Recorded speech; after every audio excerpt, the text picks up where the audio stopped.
Hello and welcome to the Cutie Art Crusaders, episode 138 for March 3rd, 2015. My name is Rainbow Plasma. I'm the organizer and this week's host of the podcast, and today I'm joined by...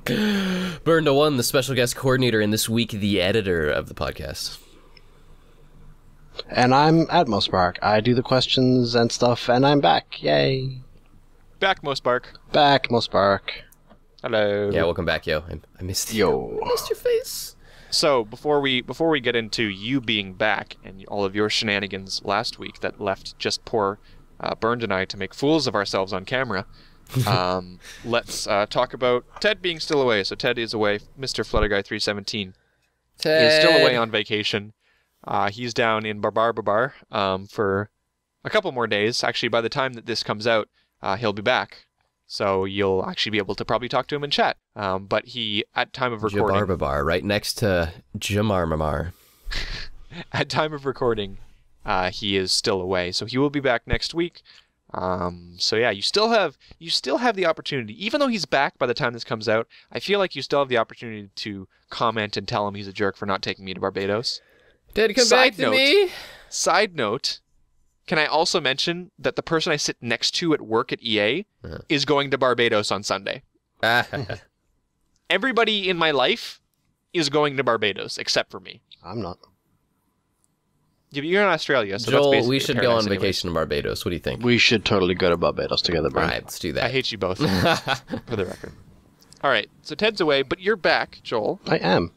So where were you? The first week was Valentine's Day, so I was off on a boat somewhere. And Yeah, you were away Boaty for that. Valentine stuff? I went on a boat. Did you see, like, water things? I did.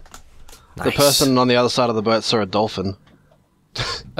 Sorry. With your accent, it sounded like you said that they threw a dolphin. No. They saw a dolphin in the water. Okay. They didn't throw it. Soar with an R. Very important. So, again, another tangent. When Silver, your girlfriend, the person who you took on the Yes, boat, I know who Hi, she is. Silver. Right? Like, when she talked to me about it, she texted me saying like, "Oh, look, like I'm on a boat or something," and not like Lonely Island, but so she texted me and she was like, "I'm on a cruise," and I was like, "What?" And she was like, "Yeah, Joel took me out to this like cruise thing, like it's not a big deal." And I was like, "What are you talking about? Like a cruise is a huge deal." It turns out it was just like a boat. It's a river It was like a cruise. ferry, yeah. Like it was like a bus that like also went in the water. No, not that one. Not that one. Oh, it was an amphibian one? Amphibian ones are cool. Yeah, It's like, oh my gosh, we're there's all heaps going of to them drown around. and then we're floating. There's heaps of them around So- here, but it was just a river cruise. It was a river boat on a cruise for an hour and a half Here's the through deal. the canals. Here's the deal, right? So, from where I come from, a cruise is like a Disney cruise, like a Caribbean cruise, like one of those huge boats. Yeah, we got Yeah. those too. Like that's my definition of a cruise. So when someone says I went on a cruise, that's what I think. Yeah, of. I could see that, but it's like I also think that, but I also have sort of a skewed perspective on cruises because when I lived in Alaska, there were a lot of like cruises in air quotes that like went up to a horribly pitiful cold glacier and you saw some ice and then you came back and they like called that like the Great Alaskan Cruise or something. People love that. This is similar. And it's like and it's like it's not a cruise. You go out on this cruddy little ferry boat and to somewhere that's really windy and cold, look at some big ice, and if you're lucky, some will fall or you'll see some whales, and that's cool. But like when you're feel like the Alaskan, I see cruise- that junk all the time. So I feel like a cruise is like it's defined in my head by like point the is, size of the boat. cruise I'm talking about, there's no margaritas or party times Like or a cruise relaxing. ship is what you know? take on a cruise. You know, Yeah. you get on a cruise ship, Yeah. which is a huge thing to go on a cruise. Anyways, I don't mean to, like, I'm not saying you're wrong. I'm just saying that it's funny because we have different definitions of the word, right?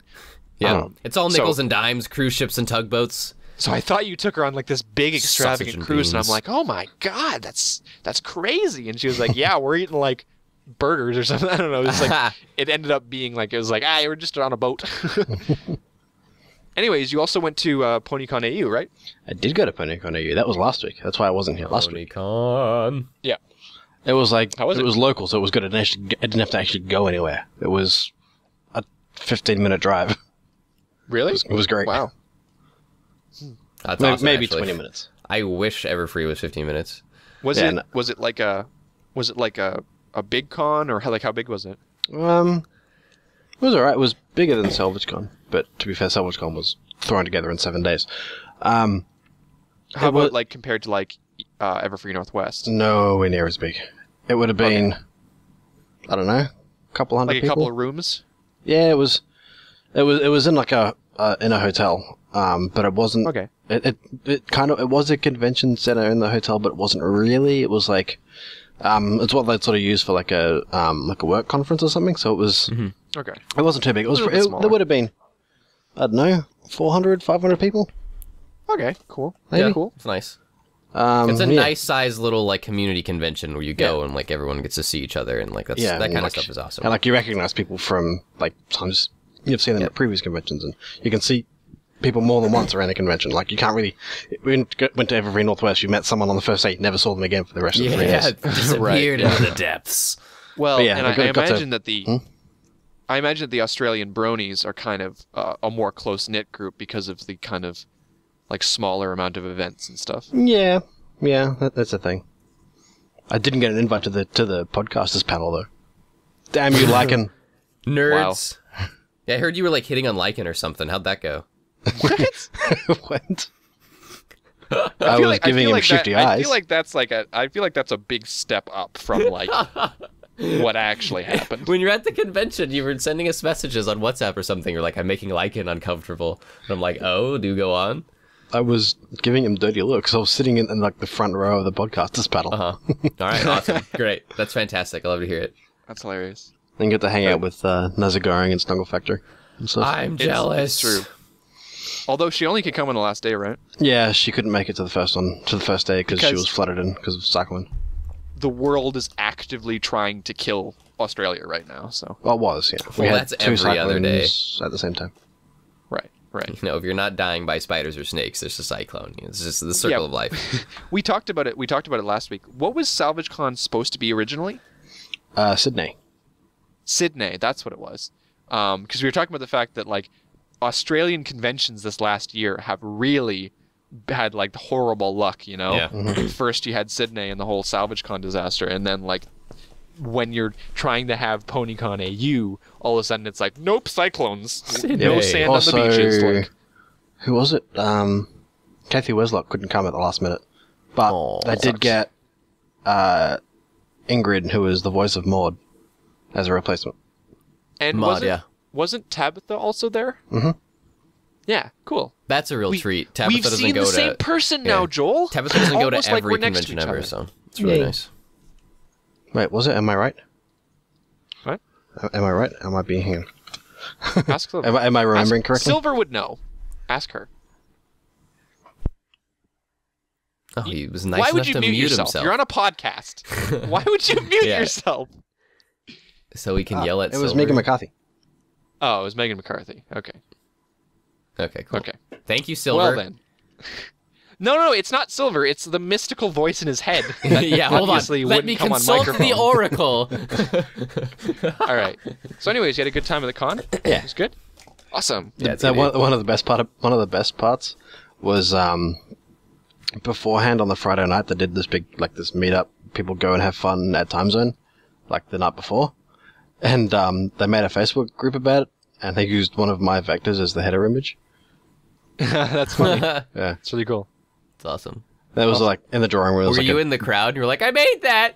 Yeah, I said that on the Facebook page. There was they also did like a draw the best of the worst OC drawing competition and stuff. Nice. We both entered that. Wow. All right, cool. Well, that's awesome to hear. Hopefully you met some nice people down there. Mhm.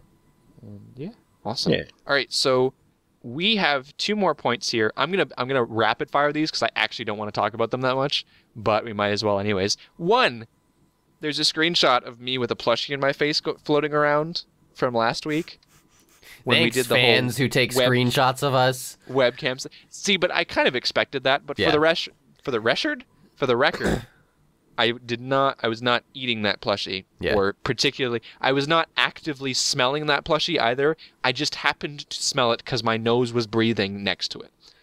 Like, Because you smell things, right? I like Right. smelling things Right. too. Like I I'm smell my smelling controller. my microphone right now because my nose is near it, No, like- but I'm not actively trying to smell it. For the record as well, I'm gonna act like I don't like when people take like screen caps and like I get mad or something, but you like love it. I actually love it. Like, Yeah. We great. do something that's popular enough on the internet where people go out of their way to take screen grabs of our face and like post them on like Twitter and stuff. Like, I feel like I'm actually Rooster Teeth. Like, my life's Okay, fantastic. so here's the deal: the person who gets the best screenshot from last week's episode, who like post that on, so post it to our Twitter, which is at Cutie Art Crusade. Take a screenshot from last week's episode. The one that makes us laugh the most is going to get a shout out next week. Oh I'm my calling god, yes. Yep, we'll get a shout out. There's something else that might get a shout out too. I'm trying to get Peponi to make a t-shirt. I might shout that out. We'll see. it. Okay, sure. Anyways, speaking of articles of clothing, one last thing: that stupid dress that's been going around the internet today. I just figured we'd talk about it because Whenever anyone talks about stupid dress, I think about that dress on Rooster Teeth. Now that we're talking about them, do you remember that? That like knitted dress that got made for what's her name? oh yeah. I always think about. Anyway, sorry. Off. So tangent. anyways, go ahead.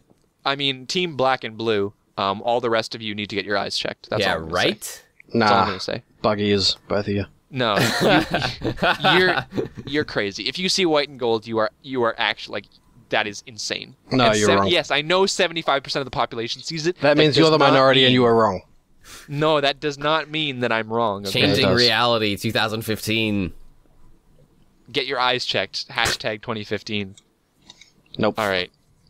Anyways, let's get on to the show because we've got some art. Only to the feature important this things week. here on Cutie Art Crusaders. Starting with Bernd. So the piece I chose is called Re-Entry/Erosion by Cradden. I'm not going to pronounce it. Cradden. Cradden But, sounds Cradden? Cradden sounds cool, but I feel like it's pronounced like Cradden. K. Radin. So Wait, he's from and I- Australia. He's from Australia. Is Joel, he? how would you pronounce that username? Creighton. There you go. It's Cradden. All right, Cradden it is. Anywho, which is a cool artist that I don't think we featured before. And this is like some kind of crazy, surreal, fantasy piece that I just really caught my eyes. Like, oh, it's got some crazy stuff going on. I really like that. So like Re-Entry Erosion is the title, and it's kind of like, I don't know. It's kind of like I don't know, hints at the crazy stuff going on. Like this, I guess it looks like Luna. Would you guys say that's Luna? I could see Like got that. the swirly hair behind her, right? You see like some sparkles in it. Like it's got Luna hair behind, Well- and then it looks like an alicorn, and it's Luna's colors. So there's two indications to me that make me kind of like feel like it might be Luna, right? So three actually. So the first one is the colors, right? So obviously, like you were saying, the colors. Second one is it's an alicorn. You can see the horn, you can see the wings, and the third one is the description says Luna. So like Oh, okay, good one. So, Good, yeah. that's- So the first two words, "Yay, Luna!" exclamation point. I Right, should that's probably kind of read important. those. So And you also see little bits of her hair and stuff. But it's like ignoring the descriptions, like without any context to an image. I like to look at the actual image and like see what it looks like to us visually. But there are a bunch of strong visual cues. Like her hair is obviously present once you look deep enough, and then it's an alicorn. And when you have Luna-colored hair and you're an alicorn, you usually right, yeah, like that. Like I think the artist did a good job of portraying Luna without necessarily being super overt about it. But you know, the more I look at it, the more I'm like, well, duh, you know. So Yep.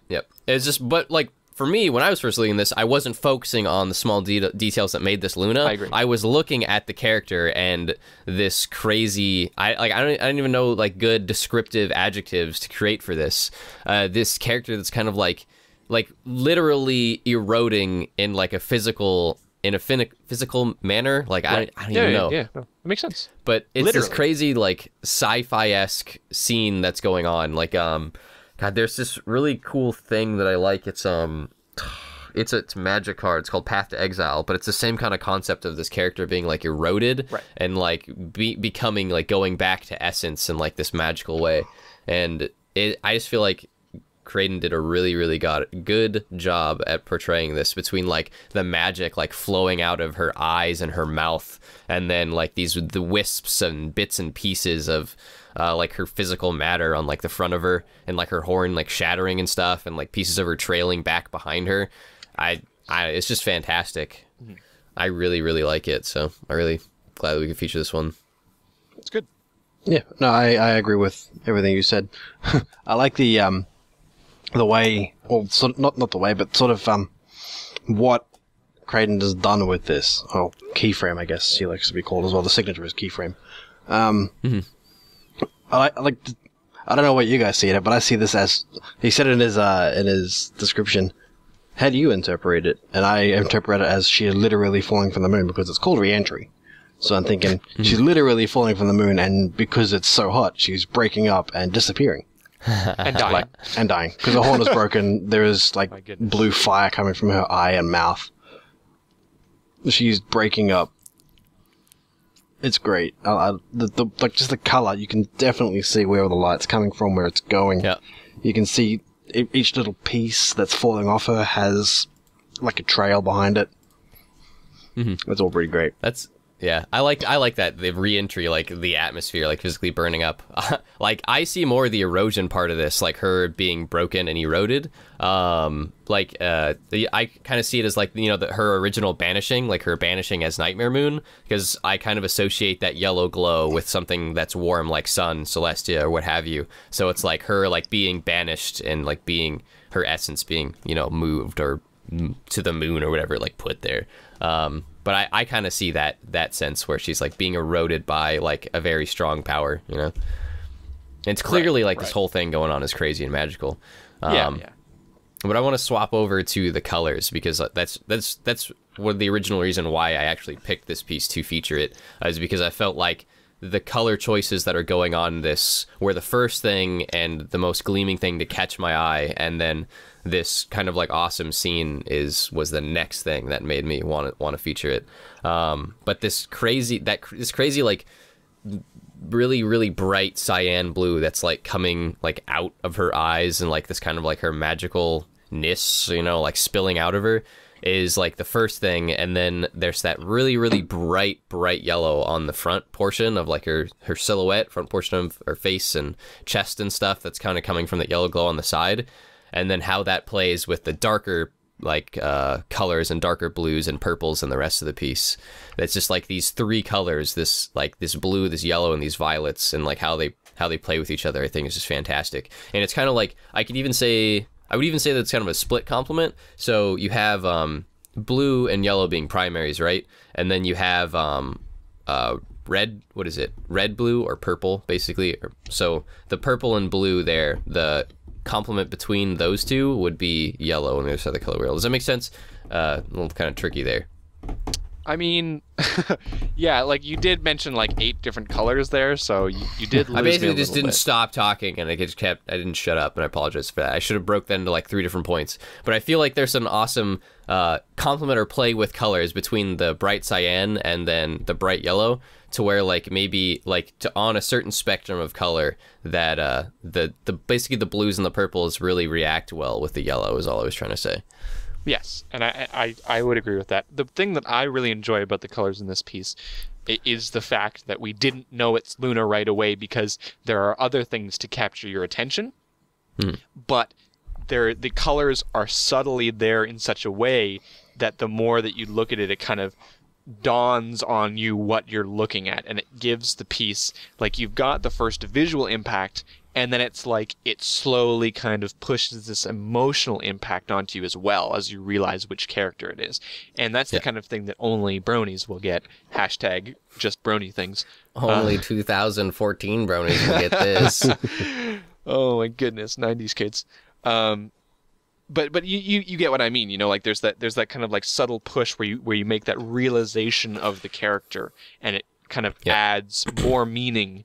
But this is a piece where I think you could still argue, even if you didn't know ponies, or if you weren't a brony, or if you had no idea what the story was or anything, you would still look at this and be like, wow, this has got an impact to it, both visual and a bit emotional, you know? Yeah, definitely. I think it's a great piece of art. It's pretty good. It's pretty good. I've always been happy whenever we can feature new artists. Creighton's an interesting one, because I feel like Creighton has like these again like these really good, like, he's got good line work, you know, he's got a good style to him, and then but there's not always that level of depth that you get with this piece, you know, both visual and kind of in meaning as well.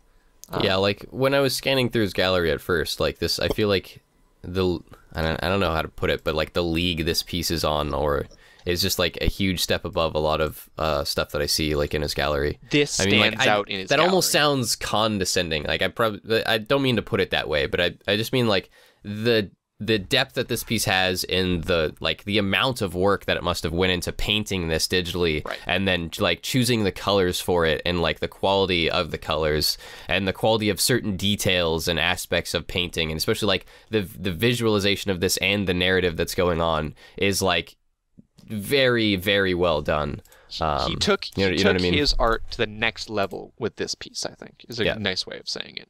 It was definitely the piece that caught my most attention in his gallery by far. So great job, Creighton. If we said it wrong, please let us know. And yeah, leave us a like and let us know in the comments. And thanks. Just like and subscribe, guys. It really helps us out. And helps the channel, supports sorry, us. no. Next art piece. It's our full-time job. Joel. Okay, so the next piece is called Lyra by Captain Pudgemuffin. I love the fact that even when he puts on like a voice, he can't hide the Australian accent. We should just talk about anything we featured by Captain Pudgemuffin in that voice, though. It's like, so this is it's a very cute Lyra. It's by Lyra? a dude who has a muffin for an avatar. I'm sure he's kind of some super dork, but it's fine because I'm sure it's a hot guy babe. Hot guy babe. Captain Pudgemuffin should change his name to Hot Guy Babe. Everybody should now tell him that. You're hot guy babes, dude. Dude, that's art by Hot Guy Babe. Oh my god, yes. Okay. Sorry. Seriously, man, it's like we went to Crazy Land for like 2 minutes there. I know, right? It's Captain Pudge. What are you gonna do? It's true. So this is a great art piece by Captain Pudgemuffin. It's got Lyra now. I liked Lyra. What else do you want? like Lyra. I mean, come on. It's great. It's very cute. Why did you pick this piece, Joel? 'Cause it's cute. She's got like a squiggly worm flying jellyfish cross firefly thing landing on her nose. What? And she's like cross-eyed, and it's adorable. Those were like flyly. I mean, that was pretty accurate. They do look like like swirly you can't firefly even say the first jellyfish word, things. Burns. I don't remember what it was. Swally. Swirly. Swally. So I'm gonna translate into swirly firefly jellyfish thing. But yes, it's very accurate. They're kind of like these little fairy essence things that are moving, which are nice, and it's landing on the nose, which is cute. It almost looks like between her footsteps, you know, like kind of the stuff going on behind her. I feel like it's almost like the dream space kind of thing, you know, like Luna dream space, right? Maybe, right. Well, it's interesting because there's like zero detail and zero focus on anything but the pony, you know. Yeah. Like even the swirly, swily, whatever you said. Swallow, whatever that is, like there's still kind of like a blurriness to it because of the way that it glows, and so like everything in the piece is kind of like got this very loose definition of what it is, and but the pony itself has a lot of detail, which is an interesting kind of contrast. Is this supposed to be like background pony type of thing? That's what I thought of, but then again, whenever I see Lyra like by herself, I think of background pony. So I thought that might just be my bias. Yeah, I don't see any. He didn't tag anything on it. She's not wearing a hoodie, so I don't think it is. Yeah, okay. It's like that's the symbol of background pony is if you're wearing a hoodie. You gotta tag your stuff, people. That helps give context to things. I think this is just a cute Lyra. I think that's why I think so too. All right. And this is fine. adorable. Nothing wrong with that. Yeah, it is very cute. Captain, I was actually talking to someone recently, and Captain Pudgemuffin has this very unique like style about everything that he does. That's just like they're physical choices that I think he makes to make a character, I don't know, maybe cuter in his eyes or like more original. And like the big thing that stands out for me is usually the nose. Like all the noses on his mare is usually like a little bit smaller, a little bit more downturned, like lower on the face, you know. And like that's something I feel is very unique to him. That like I like because you know it's obviously different. What do you mean exactly it still looks by very that? Cute. Like the nose that he has, like the style in which he draws his noses. Yeah, so just like the style in which he draws any like mare or pony, if you look at everything in his gallery, how he positions the nose is always like a small little like round bit, and it's usually very like lowered in comparison to a lot of our things. It's like facing downwards. Okay, I see what you mean now. Look at any other piece of art in the art like this or for Lyra, and you have show accurate, and then you have like larger muzzles, and then I mean, he does have larger muscles too. Let's not beat around the bush here. Clearly. But like Captain Pudgemuffin has a very specific way that he does tiny little pony noses that's very cute, and the person who was talking to on Steam brought that up. He likes Captain's little nosies, if you will. I just think all of his art is like super cute. Stuff. Yeah. Yep. Yeah. He's very, very good at the super cute. He's got such an interesting style because like there's something about the ponies that he draws that like doesn't immediately get me to think, "Ooh, that's cute." The same way that, you might look at something by like Agamemnon and be like, "Okay, that's adorable," Yeah. But like there's just like this subtle cuteness to it, And I don't know how to describe it. It might be like that the head shape is a little bit wider, or maybe it's just like the fact that there's a small muzzle, so it kind of gives it that like more cute look to it, but I feel like the small muzzle's a huge part of it, and then he always likes to draw like obviously the eyes very detailed. So the eyes are usually very detailed and have like very like thick lashes, and like that's another part that makes it a little bit cuter. He always incorporates the cheek, and he likes to do fuzz in different places. So you see on like the chest. One. Yeah, the cheek always is usually puffed out a little, has some fuzz on it, underneath the ears, some fuzz. And he also likes to play around with cheeks as well, like mushing them and moving them around a bit. Yeah. This piece is also very detailed and painted, by the way, like all the lighting and shading. If you look at some stuff in Captain's gallery, it's usually like, like cel-shaded or like simple like line work and stuff, where this one kind of takes that little step above, and there's a lot of gradiented, like blended shading, which is really nice. Right. Something that I wanted to talk about in this piece was I'm personally... This isn't really necessarily a critique because I think it's more of a personal preference, but I personally am not a big fan of the black bars. I think that it takes away from the image in my mind, or at least my view of the image. Mm-hmm. I think depending I'm not sure on how you guys feel about it. Depending on context, it can give it a little bit extra something. Like this one here, I could see that. With those black bars, it looks like it could be, I don't know, a still from an anime or a still from something. But if you did the same thing, if you took the black bars and put them on one of Captain Pudgemuffin's other things, like that one that you showed last week with the nuzzle ponies, it wouldn't look as good. Wait, what? What did we show last week? Didn't you show a nuzzling thing last week? On the Valentine's one. Oh, yeah, on the Valentine's Day one, we got one by Captain Pudgemuffin. Yeah, and even without the text, the black bars wouldn't look so good on that one. Right. The thing about the black bars is like it's obviously a huge opinion thing, and so like you don't care for the black bars. Some people like the black bars, but I think the point of the black bars is they in incorporating them, they physically do something to the image, right? So they'll do something that you don't like or blah blah blah. But it's like the incorporation of them is like an actual statement to make it look a certain way. Like Joel, I associate it with like a videography, kind of like a still from a movie or an image or something, or like a still from, or like an actual picture. Like something about it makes it look like it's always like a picture snapped in like a scene or an animation or something. Like there's tropes about it, if I'm using that word right, Right. Yeah, I agree. There's actual film research that has been done about the black bars. And I think the interesting thing is I've actually taken this picture and, you can right click and open it in a new tab to see it independent of the DeviantArt background. I think I like it more when it's not associated with DeviantArt. There's something about the presentation of the art piece. It's like, the black bars, in a way, frame the piece in a particular way that makes it seem kind of cinematic. But the thing about DeviantArt is that DeviantArt already frames it for you.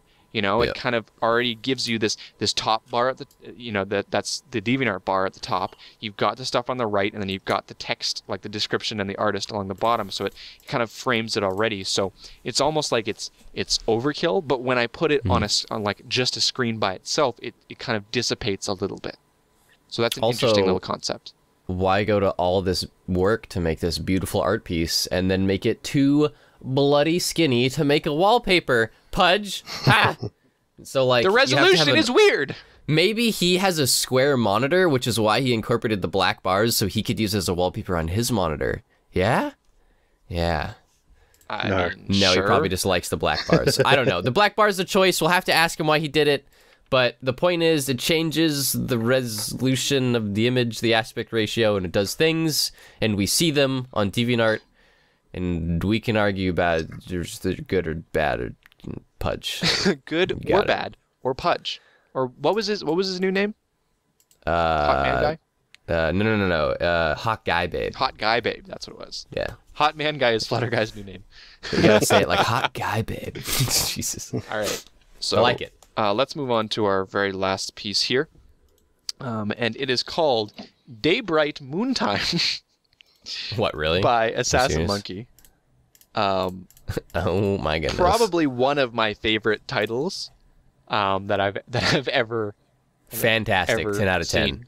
I like that We're reaction. big on Wait, titles here at CAC. We've complained about titles before on This is CAC, and great. Assassin Monkey. He's been listening. He's been listening. I like it. It makes it sound almost like part of like a fantasy world where you've got these little like gnomes or like little tiny monkeys like Assassin Monkey, and like they have a different way of like describing things. Like they speak English, but they don't describe it as night. They describe it as Daybrite Moontime, and it's like adorable, and you just want to like eat them up because they're so cute. It's like Pikmin. I swear I don't eat small things. Okay. Anyways, I brought up this piece in particular because it blew me away when I first saw it being made. I don't remember exactly when I saw it being made, but at some point I hopped into Assassin Monkey's stream and I happened to see this while it was being made, and the first thing I noticed was that it looks like a 3D model. It looks like someone has taken clay and like molded Luna. And to me, I looked at that and I went, that is spectacular.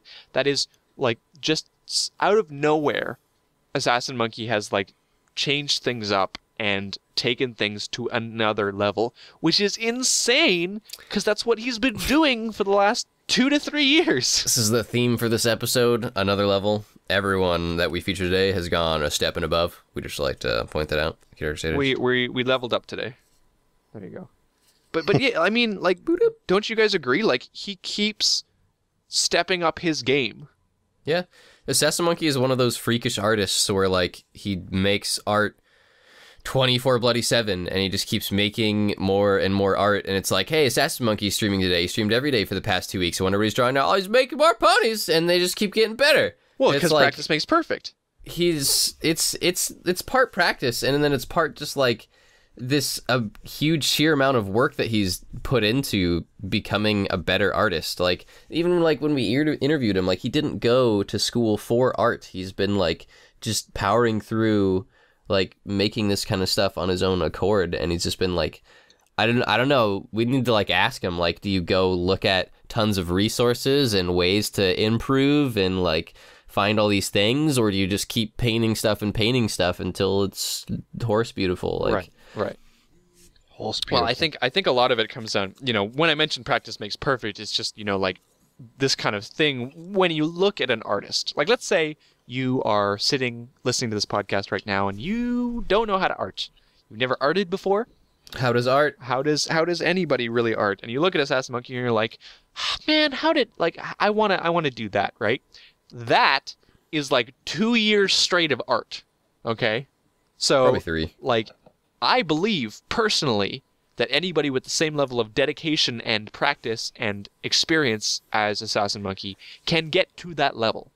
Right? It's there was that thing I saw on Reddit recently. It was like professional in a year, something like that, right? And then almost every single day for an entire year, someone does a specific thing. So the one I saw, the dude played ping pong every single day. He put a ping pong table in the middle of his room and then played ping pong with anyone he could for an entire year. And so then at the end of the year, he was playing in like professional ping pong tournaments, and he took like a very good place. So it's like Absolutely. that concept, like, because art again is a skill. skill. It's not like this freakish ability you're born with. Yeah. It's like anyone can be more inept and like come out of the womb and play ping pong, but it's like it's a skill you build from something that you enjoy doing or want to learn, right? And Assassin Monkey he's applied himself so bloody well these past 2 years. Like, I remember when he first made us fan art, it was like, this was okay. It was obviously our first fan art, and I was blown away by that, but I wasn't blown away by him as an artist. It was just like it was like some cool stuff, some good stuff, and some simple painting,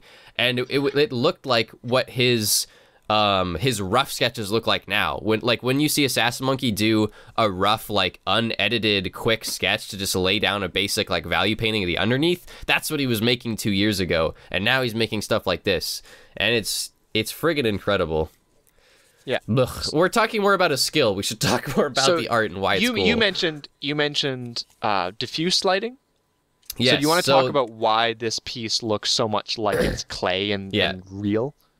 I'd love to. So the reason why I would like to feature this piece and why it's really cool to me artistically, and a lot of stuff that Assassin Monkey's been making recently, is the style of lighting that he's been using is something that I guess... yeah, you would call the term for it is called diffused lighting. And what that means is diffused lighting is when lighting is being going through something and then being broken up and spread out and like almost filtered. So how you would look at it is what I would call a hard lighting or a very bright like spotlighting would be something that's very bright. Like think of a spotlight or like a spotlighting on stage or direct sunlight. If you go and stand in direct sunlight, you'll cast a very hard shadow, and there'll be very hard shadows on your features. So if you turn your face to the sideways, it will, like, your nose and different features will cast very, very hard shadows because that light's very bright and hitting you, right?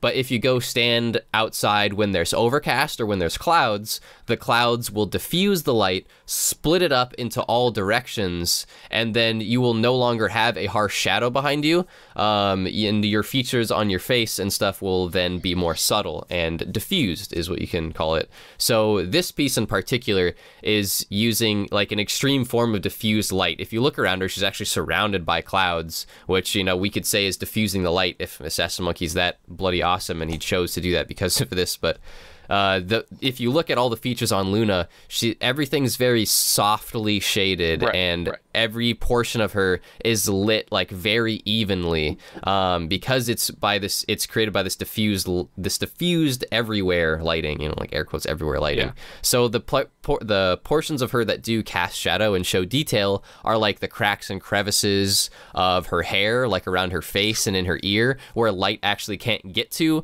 or things that like start to curve under, like the bottom of her neck and like areas in her legs, and like that's where like the light, even though it's coming from everywhere, can't actually get to. So it creates this extremely soft, like clay-like model of Luna, right? Yeah, there's like this concept.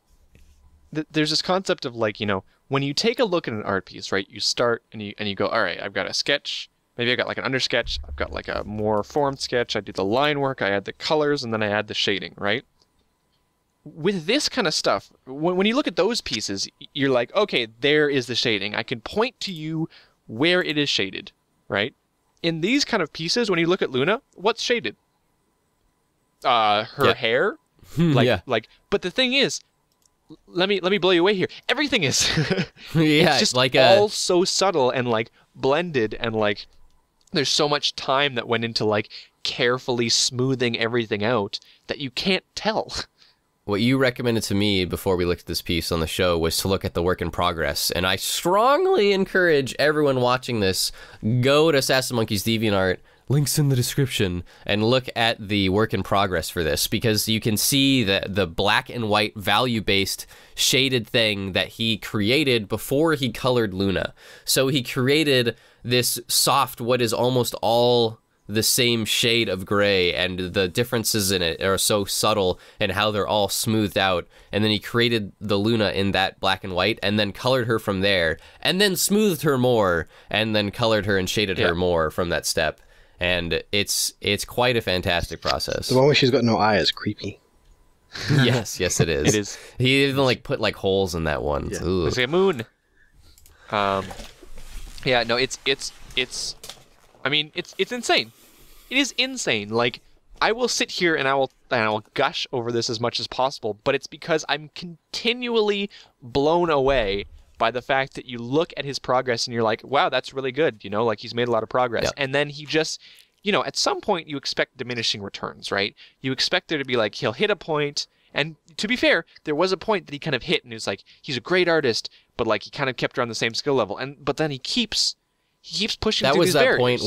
That was that point when our like pet peeve about him is he had wonky faces, and then he was like, nah, I ain't gonna do that, and stopped drawing wonky faces. That's the thing, right? Like, You know what I mean? I made a commentary about his faces, and then like the next week he was like, let me do new faces, and then he just did it.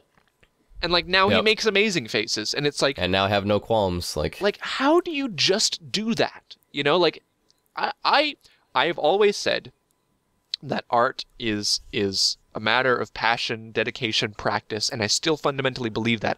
I do not believe that someone is just like, oh, I'm not talented at art, therefore I can't do it, right?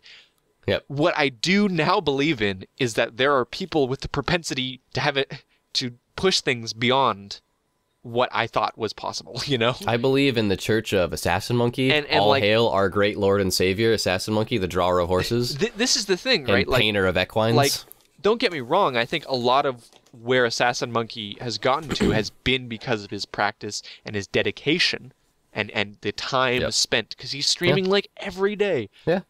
But I All also hail. believe he has a vision, you know, he has a drive and he has this sense, and maybe he has a acquired vision. that sense because he spent so much time doing it, but he seems to have this kind of, you know, sixth sense about where he wants to go next and how to get there, you know? See, like, I'm not even done with that joke. Like, all hail Saint Assassin Monkey. Amen.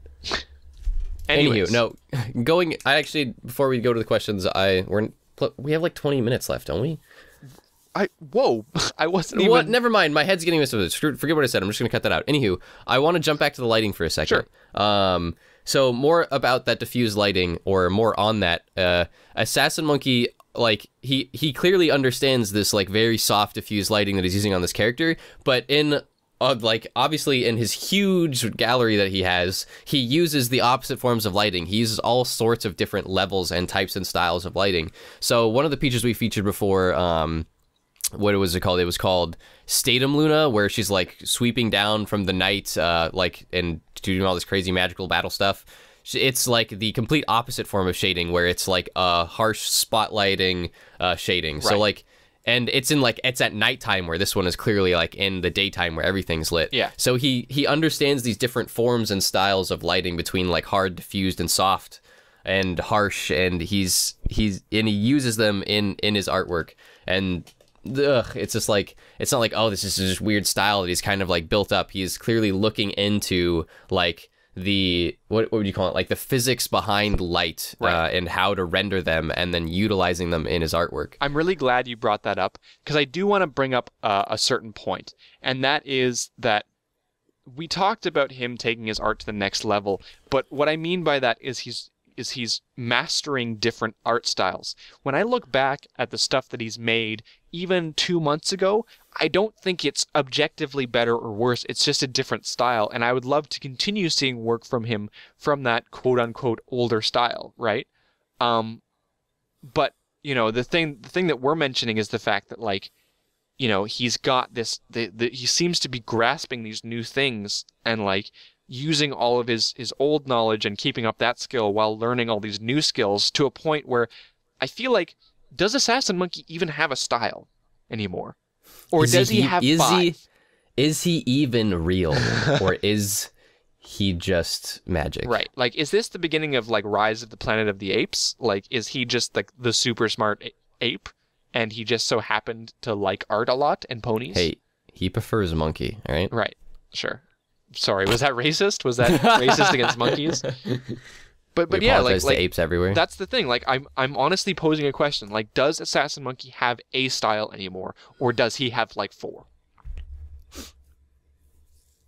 Or does he have like 15? Right. So, I think that's the most incredible thing to me. You know, I can look at someone who's got like a style that is done really well, and it's like, wow, that's really cool, and they seem to be really doing well there. And then I look at something like this, and I'm like, you've got like 4. one day you were like, I'm not satisfied by the fact that I can make these 3 different types of pieces. Let's try making one that looks like it's a clay model that's made in like Blender. And not only that, but a good one. Not even like one of those that in your bad pipe ones. and smoke it, internet. Like, it's.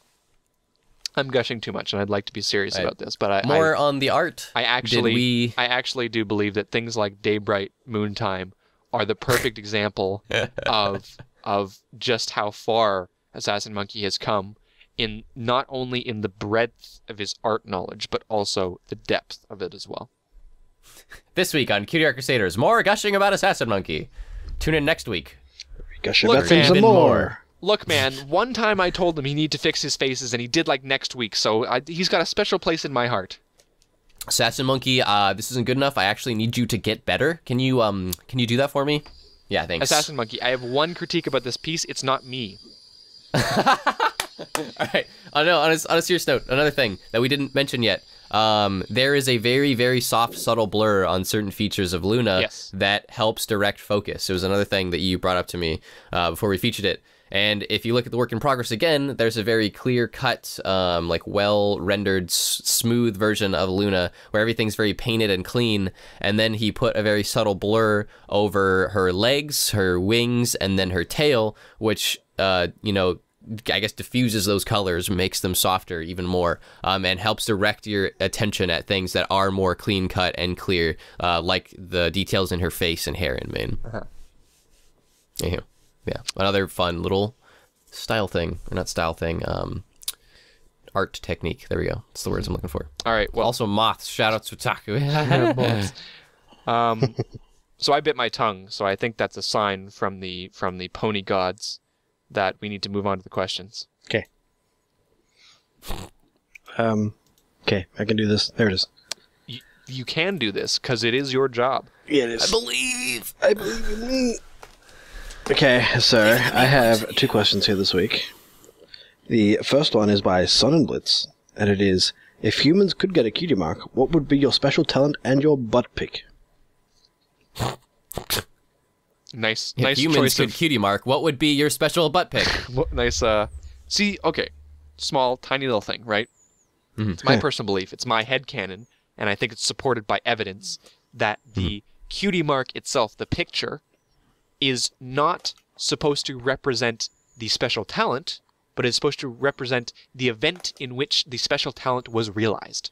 See Fluttershy's butterflies as an example. Yeah. See Rarity's gems as an example. Yeah. So anyways, I think it's twofold. It would be like, what's your special talent, and what would be the picture that would represent when you figured out that was your special talent. So that second one is really difficult. Yeah. So we might not be able to answer that. So we might just have to come up with some sort of funny thing. But I'll start off. Go ahead. I think that my special talent is talking in a way. Like, I feel like, you know, sometimes people look at special talents and they're like, oh yeah, that's what I want to do as a job. But I don't necessarily think so. Like, what I do for a job is, well, I work in a game studio, but I don't think I'm the best at that. You know, it's something I really enjoy doing, but I don't think I have this innate ability to do it. Whereas you feel wouldn't like tattoo it on your butt. Yeah. Right. I wouldn't tattoo it on my butt. Well, I might, but you know, that's another story.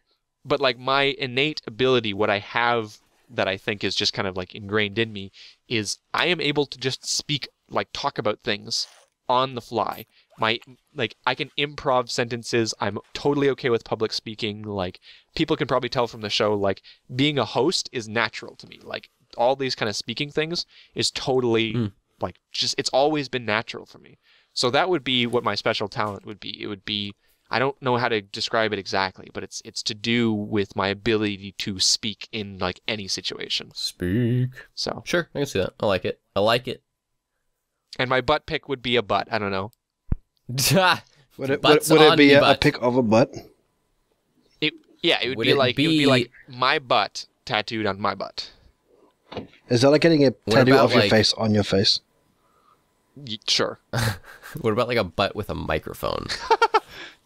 Yeah. So I your don't know. special talent I is feel like farts. a microphone. I feel like a microphone is really cheesy, so I wouldn't want to do that. So I'd have to think back to when I started realizing, like, I had that kind of special talent. And that's the problem, right? Because these special cheesy. talents often manifest like really young, so you don't really remember when they're just kind of there. So. Yeah, what did I do when I was young? Like, I don't have a tattoo on my butt to tell me when it happened. So, or maybe I do. Just imagine that if that was like a cultural thing. Like, oh my God, you're so good at this. We're going to get it tattooed on your butt. Happy 5th birthday. Anyways, okay, that's my thing. So, more tangents. I also have a funny story that's not directly akin to my special butt talent. 10 years dungeon! So, back when I used to work at a hobby shop, we used to work next to, or my work was next to a tattoo parlor, tattoo shop. I know the story. So,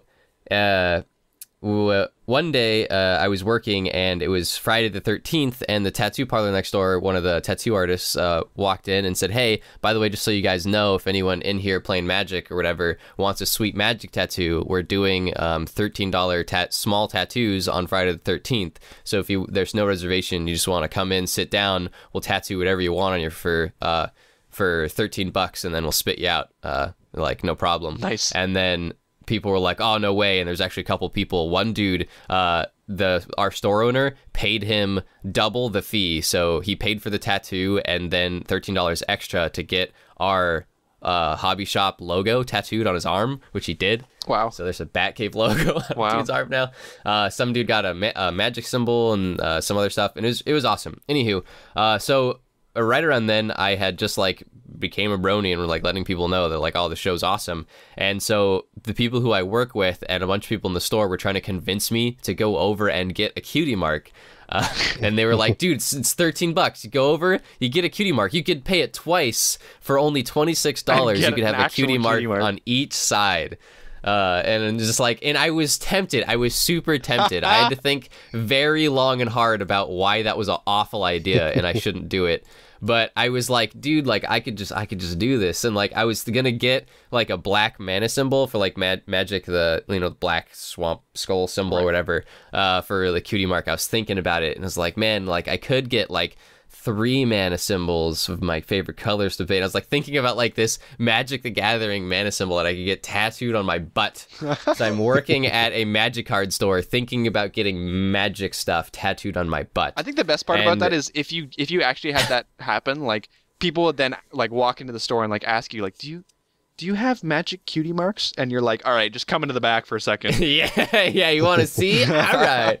Burn, stop flashing the customers. But yeah, no, that was definitely like something that was like, it was like a funny scenario. People were like, dude, you should do it. Come on. It's just like, you gotta have fun. You gotta be out there, outgoing. Just get random tattoos of things that are cutie marks that you regret for the rest of your life. Nice. So you didn't, it was funny. You didn't get them.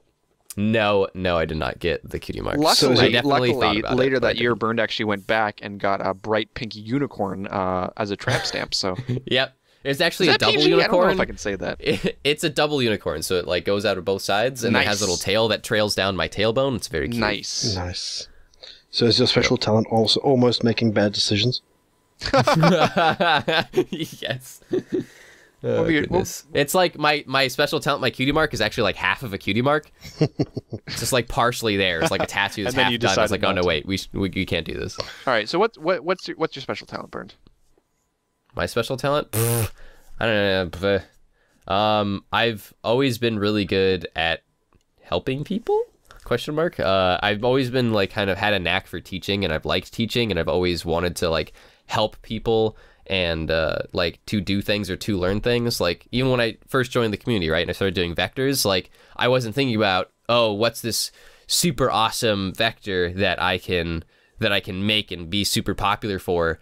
I was thinking about like how I could help other people learn vectors, and I started trying to do live streams where I would teach people to vector, and I started doing live streams where I would teach people how to use Photoshop. And like teaching and like helping people learn stuff has always been like this strong backbone to everything I've done, even like in the brony community and even a bit in my life, even like with like when I worked at the Magic store, like I was always helping people build decks.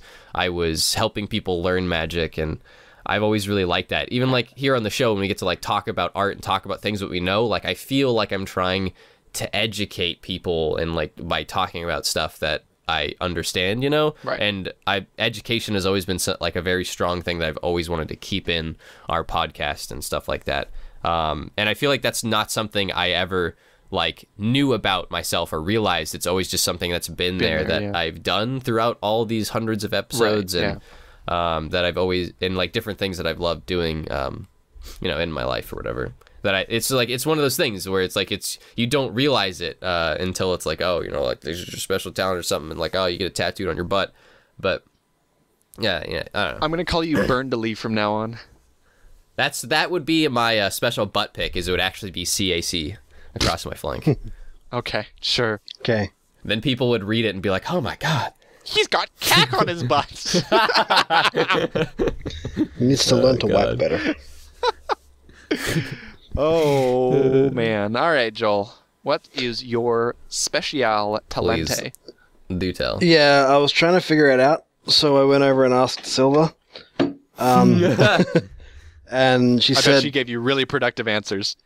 yes, she did actually. Electrical sort of stuff, engineering. She said electrical engineering, but I think more like electricity.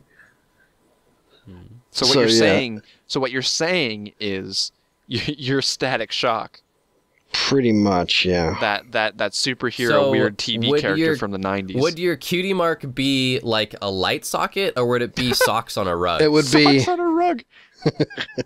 It would. This It would is when you be. figure out your special talent, right? It would It be a would sock, be- so it's like no, stuck no. to him like with static It would electricity. be a picture of me with my hair going like in all directions, like Einstein that one time in that picture, and then It with just a needs to be like a giant puff smile ball. on my face, It just needs I to be like like it. a big puffball, right?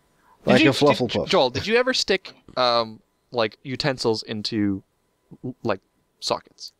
Once. Once? I knew it. I knew it. Oh my goodness. Oh, How that's old so were you? good. 24? I don't think I should say. Is this breaker No. flipped? God. See, you can't do that. You can't do that. You're live on air. I was 19. Yes. Oh, okay. So Wait. good. Okay, so what's the context here? You've got to tell this story. Please. The, do How the, did you the plug for the electrocute yourself toaster at blew 19? up while it was plugged in, and the only thing I could find nearby to get it out was a knife. So you stuck a knife. Oh my god. So you stuck a knife in between?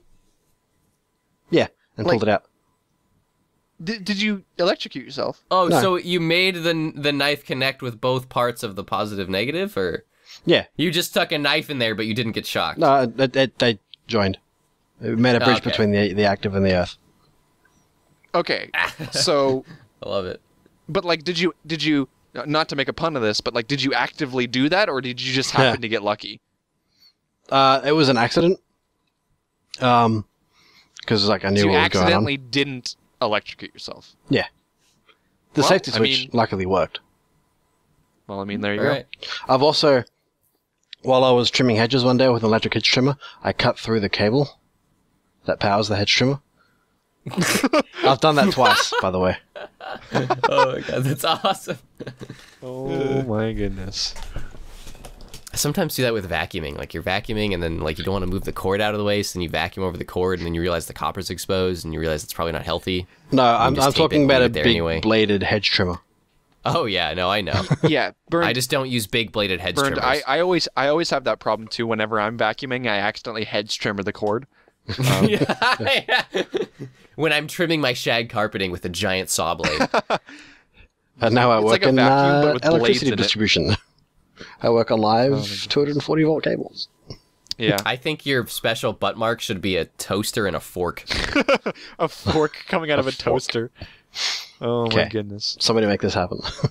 Nice. Nice. All right. Well, that's interesting. So we've got a teacher, we've got an electrician, and we've got a speaker. I wonder what Ted's special talent would be. Saying the word interesting. Oh, more on that teacher thing. All right, Oh my we'll god, just- yeah, we'll just just skim right interesting past that tattooed then. on his Sure. butt. Sorry, no, I was just like you might reminded me of something about the teacher thing recently. In my geology class, That's I've rocks. been helping some students after class like learn the things that were covered in class and like help them with their labs. So I've made a couple new friends actually in this class because like for some reason geology is just easy to me. It's just science. It just comes easy. So like I'd always finish the labs in like maybe half an hour or something, and then like I'm ready to go home. But the labs are like 2.5 hours long, right? Right. So I finish it early, and then they've been bribing me with food and stuff because they feel bad for having me stay after when I'm already done. Right. So they've been giving me like oranges and like awesome Japanese like rice sandwiches. Nice. And have been asking me to like help them along with their lab and like do it or whatever. But whenever this one girl tries to explain the lab to other people or friends or the other people we're working with, she can never do it. She can't like explain it or teach it or put it in understandable words. She's like, I don't know what I'm doing. Go ask Bern. So like I'm the guy everyone goes to explain or ask or teach them things. And so like that's been really humbling, and it's been a lot of fun. And it's like I'm just inherently good at it. Like I haven't been practicing how to sound smart. I don't know. Yeah, evidently. Anywho, more on Ted's butt mark, like what his thing would be. That would be really funny. I was totally happy to skim past that because I feel like no, I want to go back to it. Let's make more jokes about Ted's bum. Okay. I don't know. It's a butt. That's pretty fun. I mean, that's all you need to entertain me. It tastes like caramel. Oh, okay. Well, that's interesting. Yeah, I don't know. I like it's. I don't think it's very difficult to know someone so well that you'd be able to like accurately say what their quote unquote like inner special talent is, because I feel like that's something that's very personal to somebody. Yep. I mean, like I've been like Ted's best friend for like the last like 3 years, and like I don't feel like I'd be able to like properly tell you that. So I would have to like, but you wouldn't say like maybe it would be something with like computing or like a very like good intrinsic knowledge like that. I mean like technology, because I mean he was like on like the robotics club and stuff, and I mean like so maybe stuff like that I see as a but big like accomplishment. I don't want to shoehorn people just based on their jobs, because I don't feel like that's always I can see that. because like for me, like I don't think my job is my special talent, although I am really good at video games. Joel's an electrician, and his cutie mark is a toaster and a fork. Like, Flutter Guys would be an adorable robot. Like I think Ted deep down is a very genuinely nice person. Like I think he gives everyone the benefit of the doubt, and no matter who he meets, in what circumstance, his mood, whatever, he's just always a nice person. He's friendly and he's nice. Like I've only caught Ted in a bad mood a handful of times, and I've talked to him like every day for the last 3 years. I think that's extremely true. I would also agree with that, because like I don't know, a lot of people watching the show, like they just kind of listen to us and they hear Ted giggle and stuff, but like if you actually get to know the guy, he's a freak. He's freakishly frickin' nice. Yes. I've never met anyone nicer than Ted. Like, even when we're talking together on, like, our group conversation, like, on our phone, like, texting each other, like, I'll say something I did today or something stupid or whatever, and Joel will be like, I hate you, Burned, and then Max will make some kind of sexual joke, and then... You can't say that! You can't say that! All right, so Max will make some kind of... or crack some kind of joke, and then Ted will be like, oh my god, Burned, that's awesome, like, congratulations, dude. And he's so nice. He's nice to everyone. Yes. And it's not healthy. He's a freak. He probably sees the dress in white and gold. The weirdo. Right? But no, Ted is an extremely nice person. And like, I feel like it, from the sounds of it, it sounds like he's always been like that. Even from like some of his other real life friends who I've gotten to know. Yeah. It's just like he's always been like this absolutely adorable. Yeah, like I've seen him in a banana suit. Like, it's true. We have seen him in a banana suit. Like, the thing is, right, like, it's easy to be like, oh, you know, he's just a nice person. But, like, when it's, like, that deeply ingrained, like, I think I could honestly say that his special talent was being nice. And that sounds stupid and that sounds lame until you, like, actually know the guy and understand that, like, all of the interactions he has is, like, always super polite and, like, encouraging and positive. I mean, it's one of the reasons why I'm friends with him, is because, like, I keep spouting off stupid stuff, and he's always really encouraging about it, so. Yeah, see, this is why I was so upset when he was like, my favorite pony's now Applejack, because he was like the Fluttershy of kindness, right? Where that it was like that kind, caring individual. Like, he was like a Fluttershy, but instead of small woodland creatures, it was like real people on the internet world. I think Ted is going to be the person who teaches a robot to love. And then he'll make it hug people. He's gonna make, oh god, what's the character from Big Hero 6? I don't know. I haven't watched that yet. Joel. Baymax. Baymax. He's gonna make Baymax. Oh my god, it's gonna be named after me! I do like the concept of a super kawaii Baymax tattooed on his bum. I do like that. Oh man, I think we'd have to find out from him what event would perhaps bring that out. But I'd love to hear what his opinion is on that for his own special talent. I think it's difficult sometimes to assess your own kind of talents and things like that. Yep, it's true. Anyways, we're 5 minutes over already, so Joel, please do the plugs very quickly. Thank you. Bliss. So we have DeviantArt, cutieartcrusaders.deviantart.com. We got Tumblr, which is cutieartcrusaders.tumblr.com. We got Facebook, which is Cutie Art Crusaders. We got Twitter, which is @CutieArtCrusade. We got Picardo.tv. Google us to find that one. We have email, which is cutieartcrusaders@gmail.com. And we got one other thing that I can't remember right now. What is it, guys? I actually wasn't paying attention. I do apologize for that. Which ones did you mention? Facebook, Twitter, Gmail, DeviantArt, Tumblr, YouTube. Picardo or YouTube.com/CutieArtCrusaders. Yeah, and Picardo. I did that one. Okay, cool. Awesome. Well, that is all of our plugs for this week. Of course, you can always find us online at any of those locations. Come drop by, say hi, something that rhymes with those two words. Anyways, that is everything. Just say bye. That is everything for this week, guys. So whether or not you're on the live stream or on YouTube, we love you all the same. My name is Rainbow Plasma. My name's Ben. I'm at Misper. And we'll see you guys next week. Goodbye. Thanks for watching. Burned my ears. They burned. They burned. Ah!